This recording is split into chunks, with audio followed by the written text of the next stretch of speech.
उपवासाचे तेच पदार्थ खाऊन जर कंटाळला असाल तर हा पदार्थ करायला काहीच हरकत नाही। लहानांपासून मोठ्यांपर्यंत अगदी आवडीने खातील इतकी सुंदर ही खीर तयार होते। नमस्कार, मी अनुष्का स्वागत करते समर्थ किचन मध्ये। आज मी तुम्हाला खास उपवासासाठी खीर कशी करायची ते दाखवणार आहे, तेही रताळ्याची। सुरुवात करूया आजच्या व्हिडिओला।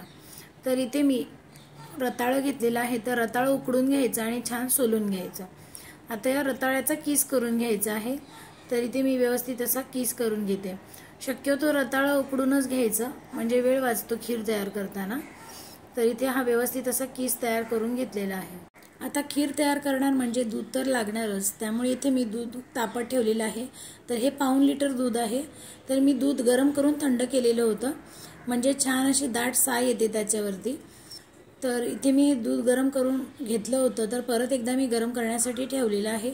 तर छान उकळी आणलेली आहे परत एकदा। तर पाहू शकत असाल मस्त अशी उकळी आलेली आहे।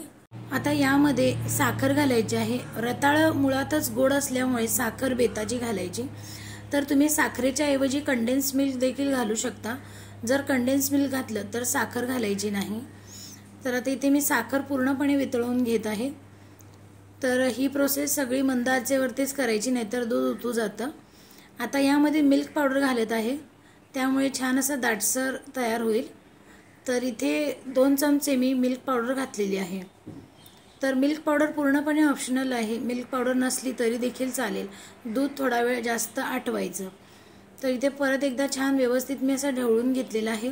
यात आता केशरयुक्त दूध घालायचं आहे। तर मी केसर अर्धा तास दुधामध्ये भिजत ठेवलं होतं। तर केशर पूर्णपणे ऑप्शनल आहे, याऐवजी तुम्ही वेलची पूड घालू शकता। इथे मी केशर घातल्यामुळे वेलची पूड घातलेली नाहीये। जर तुम्ही केशर नाही घातलं तर त्याऐवजी वेलची पूड घालायची। ही खीर पातळ जरी दिसत असली तरी थंड झाल्यावरती छान दाटसर अशी तयार होते। इथे मी व्यवस्थित छान मिक्स करून घेतलंय। आता यामध्ये कोणतेही आवडते ड्रायफ्रुट्स घालायचे, तर इथे मी काजू घातलेले आहेत। तर माझ्या घरी काजू आणि मनुके जास्त आवडतात, त्यामुळे मी काजू आणि मनुका घालते। तर काजू घातल्यानंतर मी इथे रताळं घातलेलं आहे। रताळं किसलेलं जे होतं ते यामध्ये घालायचं आहे। आता यामध्ये मनुके घालायचे आहेत। रताळ्यामुळे छान दाटसरपणा येतो आणि रताळं किसून घेतल्यामुळे छान दुधामध्ये ते व्यवस्थित असं मिक्स होतं। तर इथे पाहू शकत असाल मस्त अशी उकळी आलेली आहे। आता छान उकळी आल्यानंतर 1 चमचाभर तूप यामध्ये घालायचं आहे। तर तुपामुळे खूप छान चव येते। तुम्हाला जर खीर दाट हवी असेल तर जास्त वेळ शिजवायचं, आणि जर पातळ हवी असेल तर 1-5 मिनिटं उकळी देऊन मग बंद करायचं। रताळ्याची खीर शिजवून थंड झाली की थोडी दाटसर होते।